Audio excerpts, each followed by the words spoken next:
Good morning, Sharon. Good How are morning. you? I'm good, thank you. You? Excellent. Thank you so much.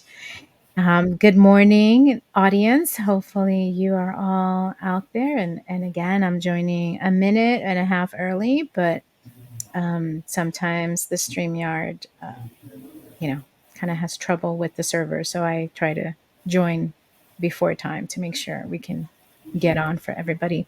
If you're with us, feel free to say hello in the comments. And if you have questions, also put them in the comments or just listen. And hopefully, the time that you spend today with Sharon and I will give you a little bit of advice, comfort, and maybe some direction if you're dealing with your own set of losses. As a reminder, we talk about any type of loss. Everything is on the table. Often we talk about the loss of a loved one, but we can also, touch upon job losses. We both Sharon and I will give you a little background on our background, but we've both lost our jobs at large enterprises after many, many, many years in the same organization or the same entity. And there's a loss tied to that. I was reading recently from Jay McBain, who is, hello, Joselias. It's so nice you're joining us. Buenos dias. Um, I was reading the from Jay McBain the tech job losses, and there were a lot of them before COVID, then during COVID, and most recently, Intel laid off about 15,000 people. So there just continues to be a lot of job losses, which is also another type of loss. And then this week, I had a good friend lose their cat, and their cat was something that they a little another soul in their household that was very near and dear, and the loss of a pet can also be very significant. So if you have questions, comments, or any advice that you would like on any of those, Sharon and I can try to help you the best that we can. So, Sharon, it's so nice to see you. Tell everybody a little bit about where we first met, and then I want to ask you about that beautiful turtle you have in your background. Okay, so you're testing my memory, but we did work at the same company. And I can't recall if we met first when you were in Costa Rica. Yeah, Could yeah. have been, yeah. Oh, Okay. So we worked at the same company, and so that's where we met. And I had the opportunity to work with you, which was great. yes. Yeah, Yeah. Sharon was one of the project managers, and we had a very large migration. We were right after the HPE compact, not right after, but during, a time after, we Yeah. had to consolidate a ton of data centers and always optimize our software stacks that were being used across the enterprise. And we were really trying to sunset a lot of old different technologies and solutions for data collection of sales and inventory information. So we did a lot of work around that and data mastering and all sorts of exciting things. So yeah, Yeah. those were fun times, and Yes, they it's were. yeah, and they were painful, but they Yeah. were fun. Yeah. Um, Challenging but fun. Yeah. yes, and there was a lot of loss of sleep at that time. Yeah. Yes, but thank you first and foremost. I want to honor the fact that you volunteered to do this. This is a topic that's very difficult. And it's interesting because if my memory serves me right, shortly after I lost my mom, we were, I think, either friends on Facebook or even on LinkedIn, one of those two. And shortly after I lost my mom, and I posted about that, or maybe when my mom got sick, I think is when my mom was diagnosed with pancreatic cancer. And you reached out, and it had been years since we really had connected. And I was so moved and so touched by the fact that you were so kind to still reach out in a time that was so painful. And a lot of people don't do that. A lot of people shy away from some of those stickier topics. And I really appreciated that. And then when you started going through your own challenges, I really felt called and connected. So tell us a little bit about your experience with loss and what you want to share with us today. Yeah. So, yeah. Well, I think I don't know where to start. I think, so the loss of leaving a company that I had been with, and it was elective, right? It was Hmm. elective, but I Hmm. left. I Hmm. think, and so that loss, then the loss of my mother, and Hmm. then a year and a half later, the loss of my dad. They're within a 4-year period, right? Hmm. I feel like they're very tied together, and sometimes it's hard for me to separate. Hmm. Um, but definitely, when I left HP, Hmm. I left. My last day was March 30th, 2020. Mm. Right. So everything was shutting down, everything Yeah. was changing. Yeah. And I managed to keep myself busy up until the end, almost in denial, right? Hmm. Hmm. Um, and then when I left, my whole family was home all of a sudden too. I had kids that were starting to leave the house, but everybody was home because of the circumstances. Hmm. And they were celebrating me for this shift in my life. They Hmm. ordered a cake that got delivered, and I got it, and I just burst into tears. I have no idea where that came from, right? Hmm. So this was like wild to me. And they were like, "Oh, what did we do? What did we do?" And I said, "You did nothing." And I had to really sit with that emotion for a bit, for a minute, and kind of go, what's happening here, right? Because How I many years had you been with HP for those that are listening? 31 going on 32. Oof. So I grew up there. I mean, quite Yeah. honestly, I did. And it was a company that it was it was a great company, right? It treated me almost like my family, right? In so many ways. I remember when I had my first child, the group I was with at the time gave me a baby shower. They pretty much gave me everything I needed: Oh. sheets, car chair, you name it, right? It was all Hmm. there. And so Hmm. it was that kind of feeling. And again, I said I electively chose to leave, Hmm. looking for change and growth and all those things, but I didn't anticipate any sense of loss like that, right? I think multiple things happening. You had COVID, so everybody's all at home all of a sudden, but that changed how you interacted in the world. And then my day-to-day interactions were all of a sudden cut off, Mm. and my entire network was HP. I have been working from home. At that time, it was over 25 years or 20 plus years. I've been working Mhm. remotely. So that wasn't new, but I had no network Mm. to go to Mhm. after that because everything's shut down, right? And Mhm. I realized I needed a network. Um, so that was interesting. And then, you know, as you mentioned earlier, I reached out. You and I share another common story, if you will, or storyline. And I know your mom had pancreatic cancer. And when my mother turned 80, she was also diagnosed with pancreatic cancer. And um, she had fought the disease pretty well, but it was stage 4 when she was diagnosed. Mhm. Um, so she, I had reached out to you because I noticed Mhm. the history, and you were so kind, right? And you sent me information, and it really helped, right? Just to know that there are resources and people. Mhm. Um, and quite honestly, for the first 3 years, 3.5 years of that disease, my mom fought it beautifully, right? Mhm.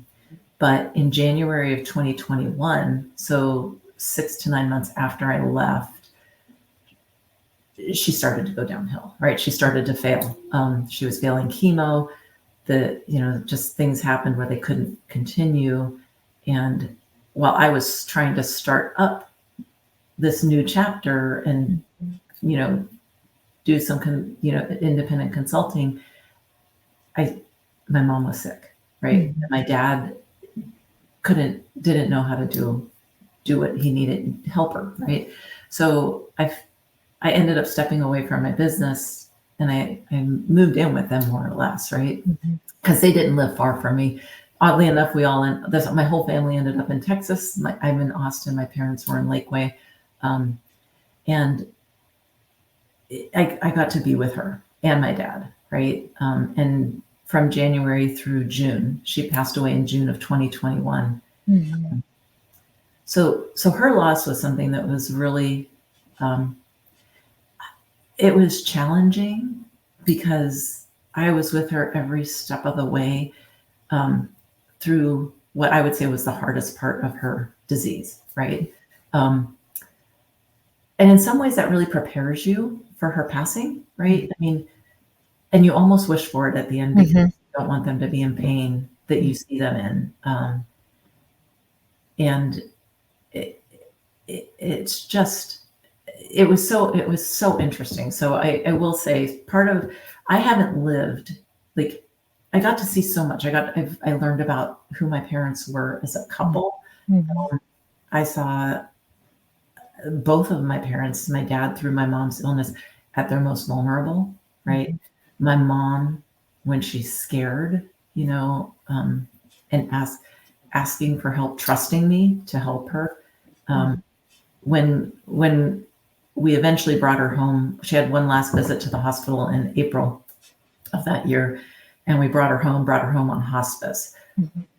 I learned how strong I was. I Mhm. mean, when my kids got cuts as kids, I'm like, somebody said stitches. I'm like, I can't look. No Mhm. blood. No, no.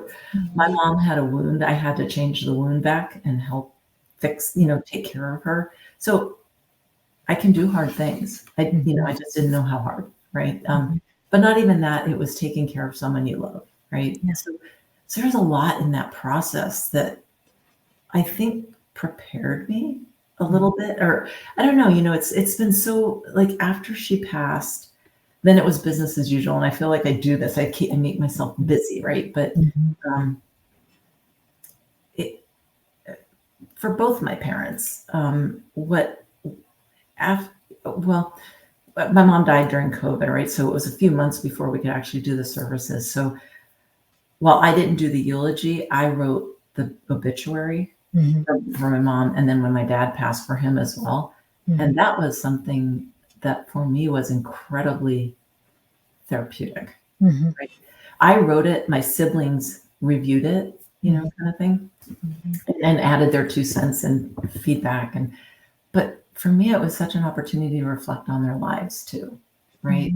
Mhm. And maybe, like I said, I had this incredible opportunity being with them so closely. So I live the closest. I have family that my sisters in San Antonio area, my brother's in Houston, and then Mhm. the other brother lives out in Virginia. We're all in different locations, Mhm. but I had the most flexibility to be there, right? Mhm. Um, and so it was just such a blessing Yeah. to see all that, and then to be able to write their story Mhm. and go, oh my gosh, look at, I mean, I learned stuff that I didn't realize. Okay, we all have different relationships with our parents, Yeah. each sibling. Um, and out of the 4 kids, I have, so 2 brothers and a sister. Mhm. All of them were engineers. Not. My mom, if you took my mom and my dad, my mom would have, Mm. she was a scientist, Mm. first and foremost. And then she went into technology and stuff. My dad, procurement manager, all about the people, so Uh-huh. I'm kind of more like him in that regard. But, Mhm. but it was interesting because as I was writing their stories, I get that input. And it's like, I didn't know that, that my mom published papers when she was at the NIH or do, this, that, and the other thing, right? Mhm. So it was really wonderful to do that, and just, and then I could sit back and say, my gosh, he, you know, people talk about celebration of life, and um, what I can say is it felt good to celebrate their lives because they truly lived it and loved it as they did it, right? And that's what I could see when I wrote their stories, and that helped me immensely, Mhm. having gone through all of the work, and sometimes all of the pain, right? Um, Mhm. so Yeah, matters. gosh, so much to unpack in that. Yeah. And, you know, for me, my mom's cancer was a blessing, and I describe it that way as well. Mhm. Yeah. Um, because you go to a place of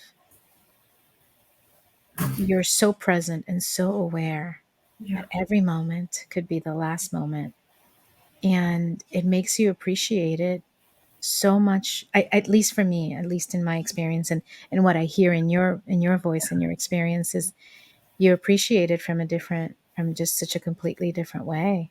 Yeah. It's funny. My mom actually said that too. She says, well, and I'll have to explain it, but she said one of the good things that came of her cancer is it brought us all back together as a Mhm, family. So, mhm, and I say that because I, my siblings and I hadn't lived under the same family roof since I was 15. mm, So mhm, when I was 15, so we were all in high school or just entering, right? Because we mhm, were all just a year apart. My parents moved overseas to Saudi Arabia, and so mm, as a family, we were separated because the kids had to go to boarding school, and so we mm, didn't live other than vacations, holidays under the same roof, right? mhm. And so while I'm close to I mean, they're my family, they're my siblings, Of we're course. close, but we didn't have the opportunity to see each other on a day-to-day basis in the same family setting after Mhm, that age, right? mhm. And to be fair, some of us were, my two older siblings were closer to going to college, and that was going to happen naturally, Right. but it was a big change, right? Um, and then because my parents were overseas for an extended period of time, we didn't go back there to visit. So we kind of, when we came back to go to college, we did our thing and stayed where we were or other things. So when with my mom's statement of it brought us back together, it's true. Mm. Because we all came together as a cohesive unit. And what I got to experience is, while frustrating at times, Yeah. because I was the one given the responsibility of, Mhm. medical power of Yeah, attorney and you're the whatnot. caregiver. Mhm, Right, I'm the mhm. caregiver. They would come to visit. They would want to help, and and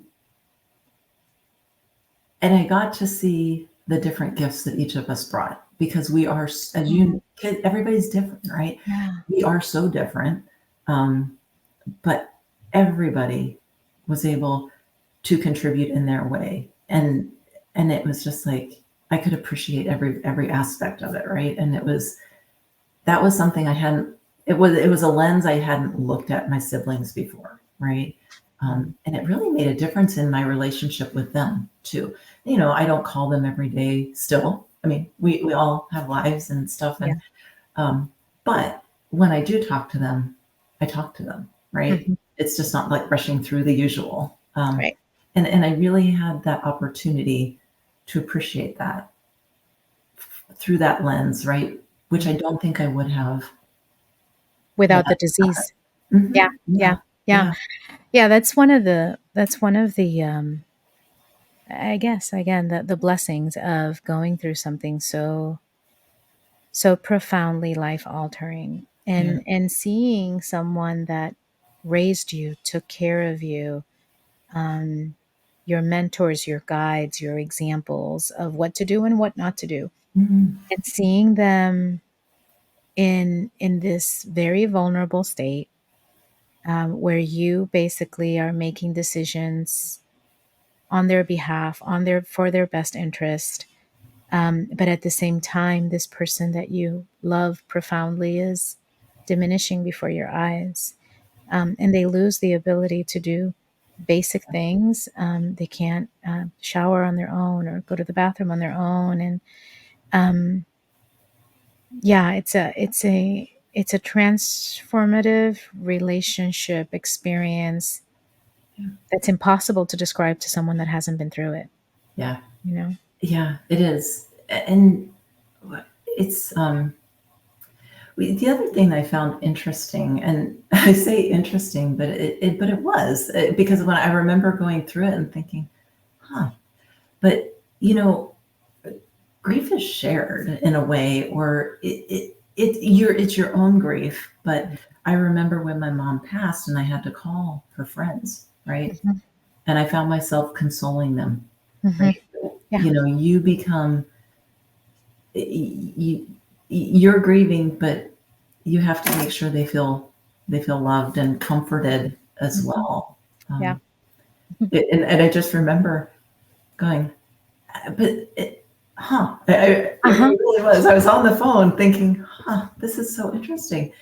Um, but in a way, it felt good to be Mhm. able to comfort people because you know that that person was so loved, Yeah. that they really made a difference, right? Mhm. Mhm. And I saw it too in my dad's community, right? All his friends rallied around him when my mom passed. And when he was living alone and he had doctor's appointments, if I couldn't take him, constantly, Sharon, let me help, let me take him, let me do, and I thought, so, so appreciating your support community and your Mhm. friends, just Mhm. all those things just like lit up for me, right? Mhm. Mhm.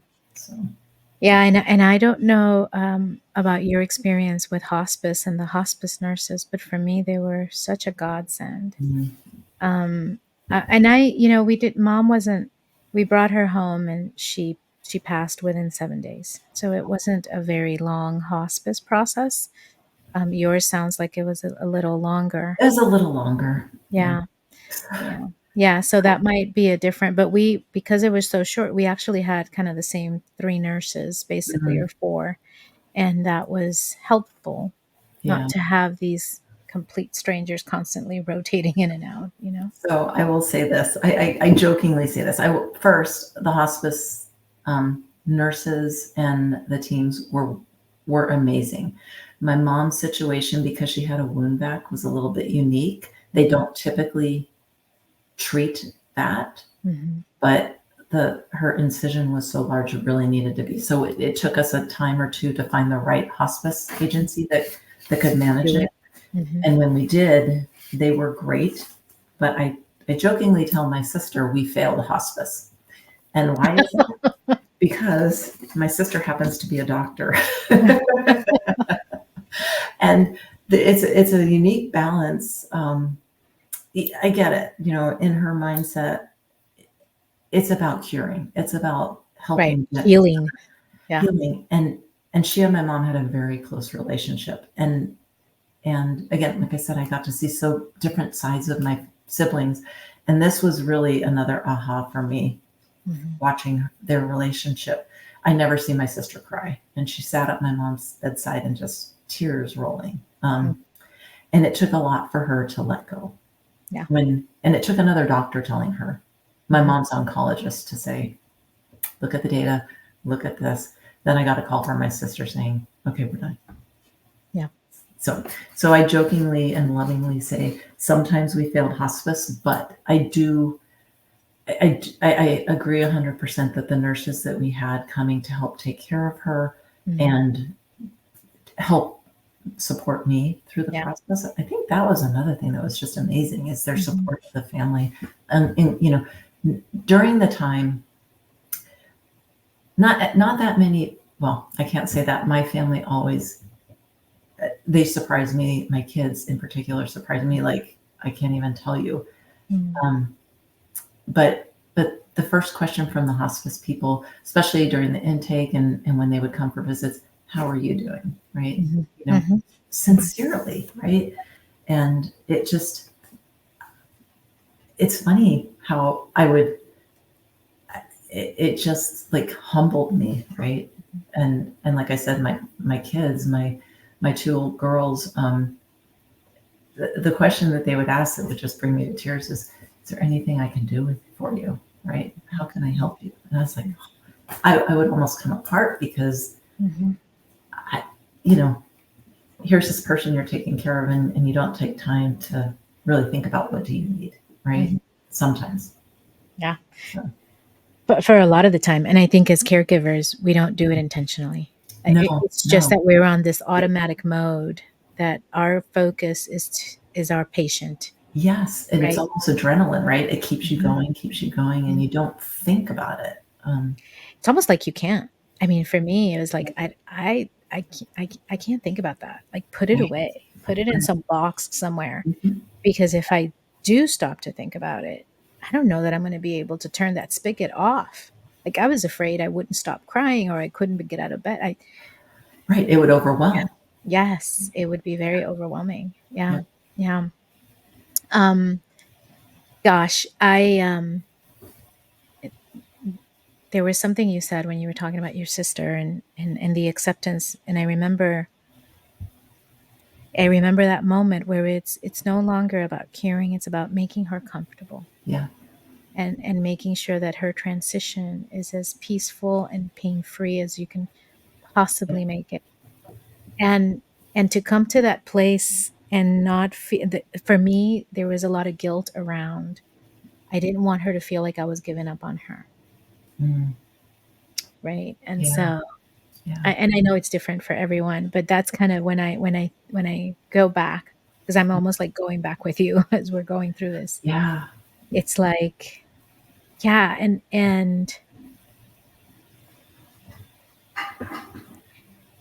I remember when she looked at me and said, "I'm done." Oh, And it was almost like she didn't want to give up on us, like for yeah, me. Sorry. yeah. This is No, your no, story. I don't mean to no, get but it. But yeah. I totally get it. I mean, my mom, what she said to me, and because she's a strong woman, Yeah. we were in a hospital. This was our last trip to the hospital. The Um, April trip. Yeah. yes, Uh-huh. and maybe actually no, this was probably May. We went into the ER for something, Uh-huh. but she looked at me and said, "Sharon, when the time comes, I'm going to need you to tell me it's okay to Mhm. go." Yeah. And I said, "Mom, Yeah. it's okay now." Yeah. And I just said, "Now, Yeah. if you need, if it, we're going to be okay. Yeah. All of us are going to be okay, Yeah. right?" Yeah. And it is because you just you don't want them to be in pain. Yeah. I could. It was so hard, Yeah. and you're staying strong for them every time something happens Yeah. because you need to. Mhm. Mhm. And Yeah. You yeah, don't want it to be scary for them, so you try to make yeah, it like, all right, this is what we got to absolutely. do next. Yeah. Yep. Yeah. Yeah. Yeah.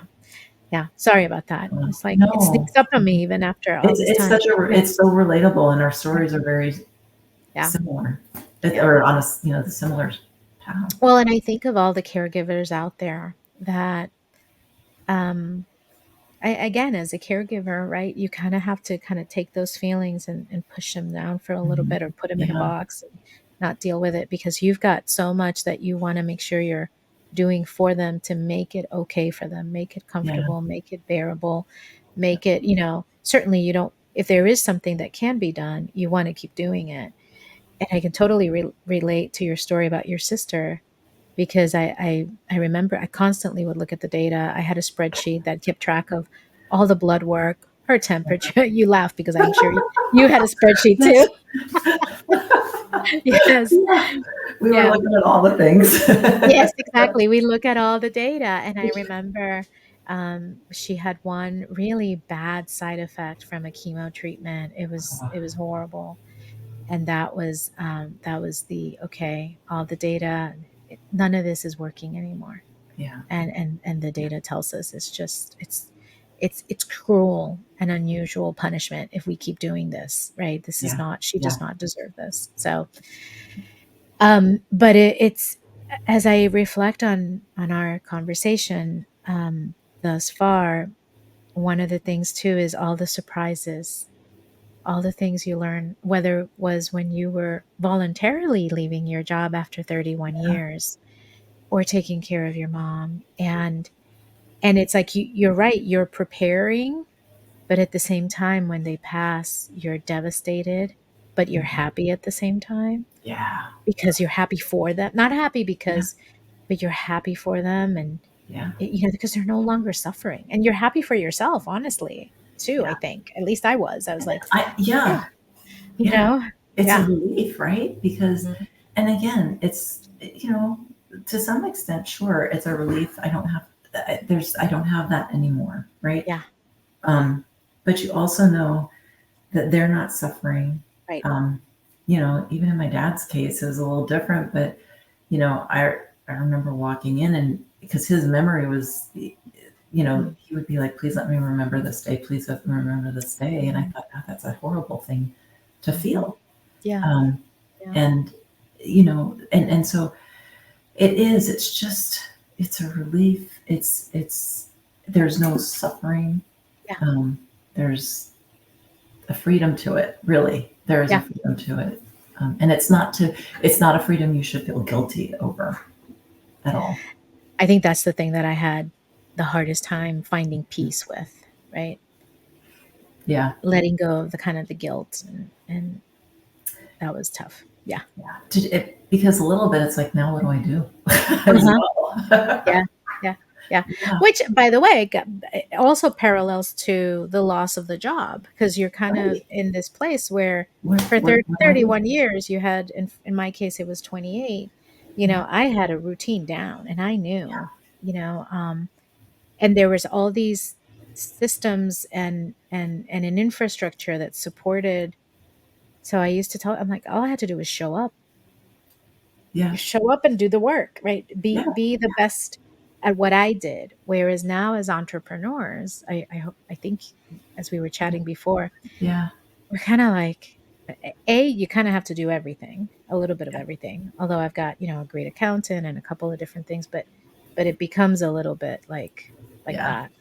Um, but we all find new routines and yeah. new ways to celebrate. And one of the questions I ask all of my guests as we're approaching the end is, do you have a routine or a ritual or a tradition that you do to remember your mom and your dad? Huh.